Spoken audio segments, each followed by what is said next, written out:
ಆಯ್ತಲ್ಲ, ಅದೆಲ್ಲ ಹೇಳಿದ್ರಲ್ಲ. ಮುಂದೆ ಏನೋ ಇದೆ ಮೆಟೀರಿಯಲ್ ಅಂತ. ಏನ್ ಮೆಟೀರಿಯಲ್ ಹೇಳಿದ್ರೆ ನೀವು ನೋಡ್ಬೇಕು. ಏನೋ ಇದಿಲ್ಲ, ಯಾವುದು ಎವಿಡೆನ್ಸ್ ನೀವು ಕೊಟ್ಟಿಲ್ಲ, ಸ್ಪಷ್ಟವಾಗಿ ಏನು ಹೇಳೋದಿಲ್ಲ, ಲಿಸ್ಟ್ ಇಲ್ಲ ಮದುವೆ ಸಮಯದಲ್ಲಿ, ಕಸ್ಟಮರಿ ಆರ್ಟಿಕಲ್ಸ್ ಅಂತ ಪ್ರೂವ್ ಮಾಡಿಲ್ಲ, ಬೇರೆ ವಿಚಾರಣೆ ಹಾಕ್ಬೇಕು. ಒಬ್ಬೊಬ್ಬರ ಸಂಪ್ರದಾಯದಲ್ಲಿ ಒಂದೊಂದ್ ಥರ ಇರುತ್ತೆ. ಕೆಲವ್ರ ಸಂಪ್ರದಾಯದಲ್ಲಿ 2 kg ಡಾಬ್ ಹಾಕಿದ್ರೆ ಮಾತ್ರ ಹುಡುಗಿನ ತಗೊಳ್ಳೋದು. ಅವ್ರು ಹುಡುಗಿನ ಮದುವೆ ಮಾಡ್ಕೋತಿರ್ತಾರೋ ಡಾಬನ್ ಮದುವೆ ಮಾಡ್ಕೋತಿರ್ತಾರೋ ನಮಗ್ ಗೊತ್ತಿಲ್ಲ. ಅಮ್ಮ, ಡೌರಿ ಪ್ರಾಹಿಬಿಷನ್ ಆಕ್ಟ್ ಅಲ್ಲಿ ಒಂದು ವಿಚಾರ ಹೇಳುತ್ತೆ. ಒಂದ್ ವೇಳೆ ಮದುವೆಗೆ ಸಂಪ್ರದಾಯದ ವಸ್ತುಗಳು ಅಂತ ಇರುತ್ತೆ. ಆ ಹುಡುಗ ಅನ್ನಿಸ್ಕೊಂಡು ದೇವ್ರ ಪೂಜೆ ಮಾಡಿದ್ರೆ ಅವ್ನಿಗೊಂದು ಬೆಳ್ಳಿ ಬಟ್ಲು, ಒಂದು ತಂಬಿಗೆ, ಇವೆಲ್ಲ ಕೊಡಬೇಕು ಅಂತ. ಈ ನಾರ್ತ್ ಕರ್ನಾಟಕ ಕಡೆಗೆ ಹೋದ್ರೆ ಲಿಂಗಾಯತರುಗಳಿಗಾದ್ರೆ ಆ ಆತ್ಮಲಿಂಗನ ಇಟ್ಕೊಳ್ಳೋಕ್ಕೆ ಒಂದು ಕರಡಿಗೆ ಅಂತ, ಗೊತ್ತಾಯ್ತಲ್ಲ, ಅದೊಂದು ಕವರ್ ಅಷ್ಟೇ. ಈ ಶಿವಪೂಜೆನಲ್ಲಿ ಕರಡಿ ಬಂದಂಗೆ ಅಂತಾರಲ್ಲ, ತಪ್ಪು. ಶಿವಪೂಜೆನಲ್ಲಿ ಕರಡಿಗೆ ಏನು ಕೆಲಸ ಅಂತ. ಕರಡಿಗೆ ಅಂದರೆ ಒಂದ್ಸತಿ remove it is the Atmalinga that is to be puja to be perform to Atmalinga, not to the ಕರಡಿಗೆ. ಅರ್ಥ ಆಯ್ತಲ್ಲ? ಅದು ಗಾದೆ ಬಂದಿದ್ದು ಹಂಗೆ. ಕರಡಿಗೆ ಏನು ಕೆಲಸ ಅಂತ, ಅದು ಕರಡಿ ಆಗೋಗ್ಬಿಟ್ಟಿದೆ ಬರ್ತಾ ಬರ್ತಾ. ಇರ್ಲಿ.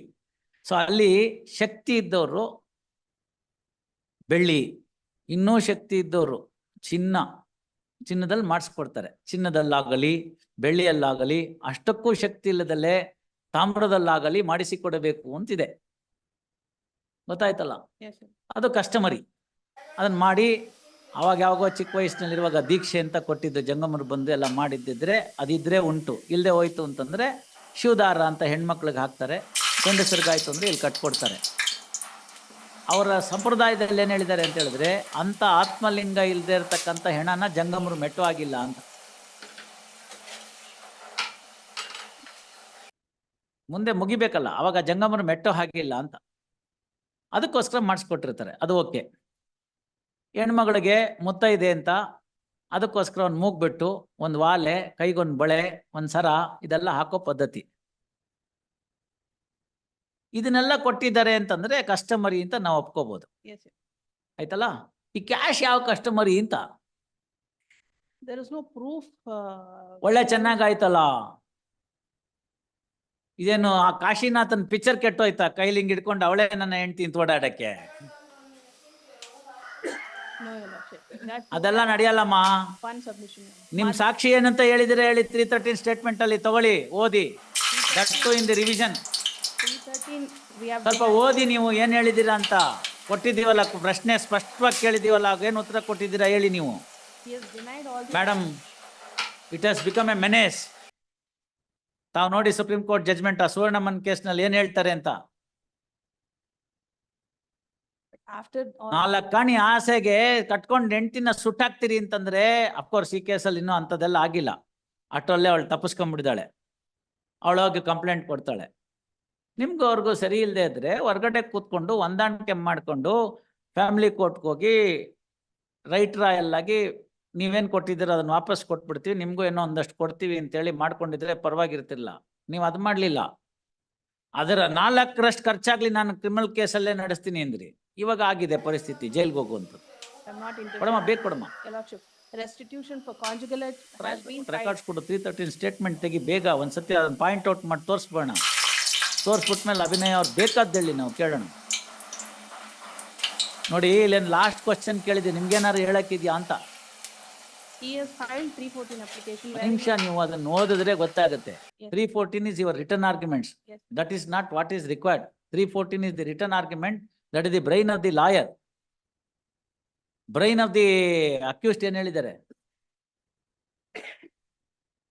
ಎಲ್ಲಾ ಸುಳ್ಳು ಸಾಕ್ಷಿಗಳ ವಿಚಾರಣೆ ಮಾಡುತ್ತೇವೆ. ಎಷ್ಟು ಜನ ಮಾಡಿದ್ರು? He got himself ಸಾಕ್ಷಿಗಳ ಅಂತ ಹೇಳಿದ್ದಾರೆ. ನನ್ನನ್ನು ವಿಚಾರಣೆ ಮಾಡ್ಕೋತೀನಿ ಅಂತ ಹೇಳ್ತಿಲ್ಲ ಅವರು. ಸಾಕ್ಷಿಗಳ ವಿಚಾರಣೆ ಮಾಡುತ್ತೇವೆ ಅಂತ ಹೇಳಿದ್ದಾರೆ. ಎಷ್ಟು ಸಾಕ್ಷಿ ಮಾಡಿದ್ದಾರೆ? ಓನ್ಲಿ ಆದ್ರೆ ಅವನ್ ಸತ್ಯ ಹರಿಶ್ಚಂದ್ರನ್ ವಂಶದ ಕೊನೆ ತುಂಡೆ. ಹೌದು. Then it's a oath against the oath. If there is a oath against the oath, will it discharge the burden? Then produced all the bills which was no madam. him for the, no madam. Defense. ಅವೆಲ್ಲ ಇಲ್ಲ. ನೀವು ಇಲ್ಲಿ ತನಕ ಬಂದ್ಮೇಲೆ revision ಅಲ್ಲಿ ಏನು ಮಾಡಕ್ ಬರೋದಿಲ್ಲ. ಇನ್ನೇನಾದ್ರು ಇದ್ರೆ ಪಾಯಿಂಟ್ ಇದ್ರೆ ಹೇಳಿ. Is there any error of jurisdiction? No. Is there any patent factual aspect which has been ignored by the trial judge? No. Two courts have factually held that you have taken dowry. I cannot revisit into the factual aspect. Yeah. Definition of dowry discuss ಮಾಡಿದ್ದಾರೆ magistrate. It is not a customary article ಅಂತ ಹೇಳಿದ್ದಾರೆ. ಇನ್ನೇನಿದೆ argument? Sentence, whether sentence is excessive ಅಂತ ಎಷ್ಟು ಕೊಟ್ಟಿದ್ದಾರೆ ಹೇಳಿ? Jail ಶಿಕ್ಷೆ. 5 years has been improved. 5 years for section 3 of the DP Act. ಈಗ ಎಷ್ಟು ಕಡಿಮೆ ಮಾಡ್ಬೋದು ಹೇಳಿ ಅಷ್ಟೇ. I request. ಅದಕ್ಕೆ your ಅವ್ರನ್ನ lordship, ಕರೀರಿ, ಕಂಪ್ಲೇನೆಂಟ್ ನ ಇನ್ ಸ್ವಲ್ಪ ಕಾಂಪೆನ್ಸೇಷನ್ ಕೊಡಿ, ಸ್ವಲ್ಪ ಜೈಲ್ ಏನಾರು ಆದ್ರೆ ನೋಡ್ಬೋದು. compensation is ready to pay, your lordship. ಎಲ್ಲಾ ಪೂರ್ತಿ ಜೈಲ್ ತೆಗ್ದಾಕಲ್ಲ, ಒಬ್ಬರಿಗಾರು ಪಾಠ ಬರ್ಬೇಕು. Lordship, Probation of Offenders Act may be invoked. ಇನ್ನೊಂದ್ ಹೆಂಡ್ತಿನ್ ಕೊಟ್ಬಿಟ್ಟು ಇಂಥದ್ದೇ ಮಾಡಕ್ ಬಿಡ್ತೀವ ಅಂತಲ? The probation of offenders act Your ಬೇಡ lordship, ಇದಕ್ಕೆಲ್ಲ.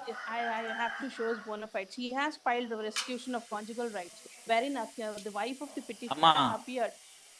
ರಾಜಿ ಮಾಡ್ಬೇಕಾಗಿದ್ದರೆ ಮೊದಲನೇ ಡೇಟ್ ಅಲ್ಲಿ ಮಾಡ್ಬೇಕು. That's what the honourable Supreme Court says in Arnesh Kumar. Even in Deepa versus Srinivasa Rao, honourable Supreme Court has said same thing. ಇದು ಈ ಸಂಬಂಧ ಹಳಸ್ಕೊಂಡು ಹೋಗ್ತಿದೆ ಅಂತ ಸ್ವಲ್ಪ ಗೊತ್ತಾದ ತಕ್ಷಣನೇ ಏನಾದ್ರು ಮಾಡಬೇಕು. Immediately, ಬೇಸಿಗೆ ಕಾಲದಲ್ಲಿ ತೆಂಗಿನಕಾಯಿ ಹಾಕಿರೋ ಅಡುಗೆ ಪದಾರ್ಥ ಇಟ್ಬಿಟ್ರೆ 2-3 hours ಅಲ್ಲೇ ಕೆಟ್ಟೋಗ್ಬಿಡುತ್ತೆ. ನಿಮ್ಗೆ ಅದು ವಾಸನೆ ಬರ್ತಿದ್ರೆ ತಕ್ಷಣ ತೆಗೆದು ಫ್ರಿಡ್ಜ್ಗೆ ಇಡಬೇಕು. What is the measure you have taken? I engage best of the advocate and fight. See the fine. no, your lordship. Immediately after the complaint was filed. No. he was arrested. No, One second, sorry. your lordship. What is the conciliation that has taken place? Restitution ಹಾಕಿದ್ದಾರೆ ಸ್ವಾಮಿ. And ಏನಾಯ್ತದು? she appeared there. ಏನಾಯ್ತಮ್ಮ? She filed a counter claim seeking divorce. ನಮ್ಮ that's okay. What happen to the petition? Petition was dismissed because she. Fine. filed- what did you do? And then. No, what did you do? Did you file appeal? He filed, no, your lordship. ಮತ್ತೆ? He filed for divorce wherein the wife of the. ಅಮ್ಮ ನೋಡಿ One. ಅಮ್ಮ, ಒಂದ್ ನಿಮಿಷ ಕೇಳಿ. ನನಗೆ ತಿಳಿದ ಮಟ್ಟಿಗೆ ಬೆಂಗಳೂರಿನಲ್ಲಿ ಒಂದು ಮದುವೆ ಸೀಸನ್ ಅಂತಂದ್ರೆ ಒಂದು 10,000 ಮದುವೆ ಆಗುತ್ತೆ. ಇನ್ನೂ ಜಾಸ್ತಿನೂ ಆಗ್ಬೋದು. ಒಂದು 10,000 ದೊಡ್ಡ ಕಲ್ಯಾಣ ಮಂಟಪ ಅದು ಇದು ಲೆಕ್ಕ ತಗೊಂಡ್ರೆ ಅದರಲ್ಲಿ 9,500 ಮದುವೆ ಹಂಗೋ ನಡ್ಕೊಂಡು ಹೋಗುತ್ತೆ. ಈಗ ಸ್ವಲ್ಪ ಕಡಿಮೆ ಆಗಿರ್ಬೋದು because of family court being so busy. So ಮಿಕ್ಕಿದ್ದೇನಾಗುತ್ತೆ? ತಕರಾರು ಬರುತ್ತೆ. ತಕರಾರು ಬಂದ್ರೆ ಏನಾಗುತ್ತೆ? ಲಾಯರ್ ಹತ್ರ ಹೋಗ್ತೀವಿ. ನಮ್ಮ ಮನೆಯಲ್ಲಿ ನಮ್ಮ ಆಫೀಸ್ನಲ್ಲಿ ಒಂದೇ ಒಂದು ರಿಪ್ಲೈಗೂ ಕಾಸ್ಟನ್ನು ಕೇಳ್ತಿರ್ಲಿಲ್ಲ ನಾವು, ಪಾಸಿಟಿವ್ ಆಕ್ಷನ್ನು ಹೇಳ್ತಿರ್ಲಿಲ್ಲ. ಈ ಮ್ಯಾಟ್ರಿಗೆ ಬಂದರೆ, ಮ್ಯಾಟ್ರಿಮೋನಿಯಲ್ ಮ್ಯಾಟ್ರಿಗೆ ಬಂದರೆ ಎಲ್ಲ ರಿಪ್ಲೈ ರೆಡಿ ಮಾಡಿಕೊಟ್ರೆ ನಾವು ಅಪ್ಪಂಗೆ ಕೊಡುವೆ ತೊಗೊಂಡೋಗಿ. ಅವ್ರು ನೋಡೋರು, ಈ ಪದ ಹಾಕ್ಬೇಡ, ಅಕಸ್ಮಾತ್ ಸೆಟ್ಲಾಗಿ ಹೋಗಿದ್ರೆ ಈ ಪದ ಅಡ್ಡ ಬರುತ್ತೆ, ಇನ್ನೂ ಸ್ವಲ್ಪ ಸ್ಮೂತಾಗಿ ಬರಿ, ಡಿಪ್ಲೊಮ್ಯಾಟಿಕ್ ಆಗಿರಲಿ, ನಮ್ಮ ಸ್ಟ್ಯಾಂಡ್ ಏನಿದೋ ಅದನ್ನು ಹೇಳೋಣ, ನಮಗೆ ಬೇಕು ಅಂತ ಕೇಳೋಣ. ಗೊತ್ತಾಯ್ತಲ್ಲ? ಹಾಗೆ ರಿಪ್ಲೈ ಕೊಡುವಾಗ್ಲೇ ಅಷ್ಟು ನೀಟಾಗಿರ್ಬೇಕು ಅಂತ. ನೀವು ಅಲ್ಲಿಗೆ ಹೋದ್ರೆ ನಾವು ಇಲ್ಲಿಗೆ ಹೋಗ್ತೀವಿ ಅಂತ. 1 ತಗೊಂಡ್ರೆ 5 ಫ್ರೀ, 1 ತಗೊಂಡ್ರೆ 5 ಫ್ರೀ. ಏನಂಗಂದ್ರೆ ನೀವೇನಾದ್ರು ಒಂದು ಅಲಿಗೇಷನ್ ಮಾಡಿದ್ರೆ 125, 498A, DV ಆಕ್ಟು, ಮಕ್ಕಳಿದ್ರೆ ಗಾರ್ಡನ್ ಅಂಡ್ ವಾರ್ಡ್ ಆಕ್ಟು ಎಲ್ಲ ಫ್ರೀ. ಈಗ father-in-law has filed. ಎಲ್ಲ free. As a result, this is going on. Look at the judgment of Deepa versus Srinivas Rao. Did you read it? Yes. ಏನ್ ಹೇಳ್ತಾರೆ? ಓದಿ. ಸುಳ್ಳು ಹೇಳ್ತೀರಿ, ಓದಿಲ್ಲ ನೀವು. But the list ಎಲ್ಲ ಓದ್ಕೊಂಡು. The list you had mentioned, ಎಲ್ಲ citations ಓದ್ತೀನಿ. ಎಲ್ಲಿ ಏನ್ ಹೇಳ್ತಾರೆ ಹೇಳಿ, ಅದ್ರಲ್ಲಿ ಏನಾಯ್ತು ಅಂತ ಹೇಳಿ. ದೀಪಾ ವರ್ಸಸ್ ಶ್ರೀನಿವಾಸ ರಾವ್ ಅಲ್ಲಿ it's A classic case. It's A classic case of misuse of the provisions of 498 ಅಂತ ಸುಪ್ರೀಂ ಕೋರ್ಟ್ನವ್ರು ಹೇಳ್ತಾರೆ. ನೀವು ಓದಿದ್ರೇನ್ರಿ? ಯಾಕೆ ಸೈಟೇಷನ್ ಸಿಕ್ಲಿಲ್ವಾ? ಸುಮ್ಮನೆ ದೀಪಾ ವರ್ಸಸ್ ಶ್ರೀನಿವಾಸ ರಾವ್ ಅಂತ ಹೊಡೆದ್ರೆ ಸಾಕು, ಗೂಗಲ್ನಲ್ಲಿ ಎಲ್ಲ ಬಂದ್ಬಿಡುತ್ತೆ. You read that judgement. On the day of marriage, ತಾಳಿ ಕಟ್ಟುವಾಗ ಎಷ್ಟೊತ್ತು ಅವಳ ಜೊತೆ ಸಂಪರ್ಕದಲ್ಲಿದ್ನೋ ಗಂಡ ಅಷ್ಟೇ. ಸಾಯಂಕಾಲಕ್ಕೆ ಬೀಗ್ತನ ಚೆನ್ನಾಗಿ ಮಾಡಲಿಲ್ಲ, ಊಟ ತಿಂಡಿ ಸರಿಯಾಗಿ ಮಾಡಲಿಲ್ಲ ಅಂತ ಹೇಳ್ಬಿಟ್ಟು ಚಪ್ಲಿ ಹೊಡ್ಕೊಂಡ್ಬಿಡ್ತಾರೆ ಬೀಗ್ರು. ಇವಳನ್ನ ಎಳ್ಕೊಂಡೋಗ್ಬಿಡ್ತಾರೆ ಅವಳ ಮನೆಗೆ. ಮೊನ್ನೆನೂ ನೋಡಿದೆ, ಯಾರೋ ಪಾಯಸ ಚೆನ್ನಾಗಿ ಮಾಡಿಲ್ಲ ಅಂತ ಮದುವೆ ಮುರಿದೋಯ್ತು ಅಂತ. ಮೊನ್ನೆ ಈಗ ಒಂದು 15 ದಿವಸದ ಕೆಳಗಡೆಗೆ ಪೇಪರ್ನಲ್ಲಿತ್ತು, ಪಾಯಸ ಚೆನ್ನಾಗಿ ಮಾಡಿಲ್ಲ ಅಂತ ಮುರಿದು ಬಿದ್ದ ಮದುವೆ ಅಂತ. ಹೊಡೆದಾಡ್ಕೊಂಡ್ಬಿಡ್ತಾರೆ ಚಪ್ಲಿಲಿ ಬೀಗ್ರು ಅಷ್ಟೇ. ಬೆಳಗ್ಗೆ ಅವಳ ಹತ್ರ ತಾಳಿ ಕಟ್ಟುವಾಗ ಎಷ್ಟು ಸಂಪರ್ಕಕ್ಕೆ ಬಂದಿದ್ನೋ ಅಷ್ಟೇ. ಮ್ಯಾರೇಜ್ ಕೂಡ ಕನ್ಸುಮೇಟ್ ಆಗಲ್ಲ. ಅಷ್ಟೇ ಮುಗೀತು. ಒಂದು ದಿನದ ಬೆಳಗ್ಗೆ ಮದ್ವೆಗೆ 30 ವರ್ಷ ರಫ್ಲಿ they have suffered. 15-16 criminal case. Official ಸುಪೀರಿಯರ್ಗೆ ಗಲಾಟೆ ಮಾಡಿದ್ದಾರೆ. ಆ ಮನುಷ್ಯ ಹೈಕೋರ್ಟ್ನಲ್ಲೇನೋ ಆಂಧ್ರ ಪ್ರದೇಶ್ ಹೈಕೋರ್ಟ್ನಲ್ಲಿ ಕೆಲಸ ಮಾಡ್ತಿದ್ರು, ಶ್ರೀನಿವಾಸ ರಾವ್ ಅಂತ. ಕೊನೆಗೆ ಅಲ್ಲೆಲ್ಲೋ ರಿಜಿಸ್ಟ್ರಾರೋ ಏನೋ ಆಗ್ತಾರೆ ಈ ಫೈನಲ್ ತೀರ್ಮಾನ ಆಗೋಷ್ಟೊತ್ತಿಗೆ. ಸುಪ್ರೀಂ ಕೋರ್ಟ್ನವ್ರು ಎಲ್ಲ ಅದರದ್ದು ಮೆನೇಸ್ನ ಬರೆದಿದ್ದಾರೆ, ದಯವಿಟ್ಟು ನೋಡಿ ಹೇಗಾಗುತ್ತೆ ಅಂತ. ಅದನ್ನ ಬರೆದ್ಬಿಟ್ಟು ಹೇಳ್ತಾರೆ, ಹಿರಿಯರು ಪ್ರತಿ ಫ್ಯಾಮಿಲಿ ಕೋರ್ಟ್ನಲ್ಲಿ ಒಂದು ಡೆಸ್ಕ್ ಇಡಿ, ಹೆಲ್ಪ್ ಡೆಸ್ಕ್ ತರ. ಇಂಥ ಪ್ರಕರಣಗಳು ಬಂದಿದ ತಕ್ಷಣನೇ ಮೊದಲಿಗೆ ಕ್ರಿಮಿನಲ್ ಕೋರ್ಟು ಅದಕ್ಕೆಲ್ಲ ಹೋಗಬೇಡಿ. ಅಕಸ್ಮಾತ್ ಉಳಿಯೋಂಥ ಮದುವೆ ಇದ್ರೆ ಹಾಳಾಗೋಗ್ಬಿಡುತ್ತೆ. ಅವ್ರನ್ನ ಕರೆಸಿ, ಸಮಾಜದಲ್ಲಿ ಹಿರಿಯರು ಇರ್ತಾರೆ, ಅವ್ರನ್ನ ಉಪಯೋಗಿಸ್ಕೊಳ್ಳಿ. ಸಮಾಜ ಸೇವೆ ಮಾಡೋವಂಥವ್ರನ್ನ ಸೈಕಿಯಾಟ್ರಿಸ್ಟ್ನ ಇಟ್ಕೊಳ್ಳಿ, ಅವ್ರಿಗೆ ಹೇಳಿ ಚೆನ್ನಾಗಿ ಅವ್ರನ್ನ ತಲೆ ಸವರಿ ಹಿಂಗೆ ಹಂಗೆ ಹಂಗಲ್ಲ ಹಿಂಗೆ ಅಂತ ವಿಚಾರ ತಿಳಿಸಿ, ಆಮೇಲೆ ಎಲ್ಲ ಪ್ರಯತ್ನ ಫೇಲ್ ಆದರೆ ಮುಂದಕ್ಕೆ ಹೋಗಿ, ಇಲ್ದಿದ್ರೆ ನೀವು ಮಾಡಕ್ ಹೋಗ್ಬೇಡಿ ಅಂತ. Even in Arnesh Kumar, the Supreme Court felt the same thing. Intervention of the police at the first instance will spoil the relationship ಅಂತ. See we need to give the sanctity for the institution of the marriage, otherwise it will be a very failure thing. These are all the problems of that. ನಿಮ್ಮವನ್ಗೆ ಇಷ್ಟ ಇದ್ದಿದ್ರೆ ಕೊಬ್ಬೆಲ್ಲ ಬಿಟ್ಬಿಟ್ಟು ಆಯ್ತು ತಪ್ಪಾಯ್ತು ಏನಿದು ಅಂತ ಅವತ್ತೇ ಹೇಳಿದ್ರೆ ಮ್ಯಾಟ್ರ್ ಅಲ್ಲೇ ಮುಗ್ದೋಗೋದು. ಮ್ಯಾಜಿಸ್ಟ್ರೇಟ್ ಅಯ್ಯೋ ಪಾಪ ಅಂತ ರಾಜಿ ಮಾಡ್ಬಿಡೋನು. ಇವಾಗ ಏನು ಮಾಡಕ್ ಬರಲ್ಲ.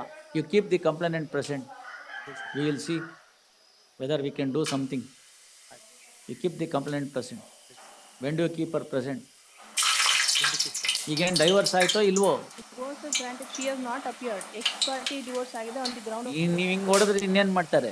your lordship. ಅದು totally false complaint, your lordship. ಹೌದಮ್ಮ, They have instituted. ಅದಕ್ಕೆ ಹೇಳಿದ್ದು ನೀವೇ ಸತ್ಯಹರಿಶ್ಚಂದ್ರನ್ ವಂಶದ ಕೊನೆ ತುಂಡು, ಅವಳು ರಾಕ್ಷಸಿ ನಂಬರ್ 1 ಅಂತ. Lordship, ಒಳ್ಳೆ ಚೆನ್ನಾಗಾಯ್ತಲ್ಲ. I know I cannot refer to 161, but ಅದ್ರಲ್ಲಿ ನೋ ಅವೆಲ್ಲ ಬಿಡಮ್ಮ, ಸುಮ್ನೆ ಯಾಕೆ. Keeper present, they have instituted a property. Keeper present. Yes, sir. Release this matter on 5/7.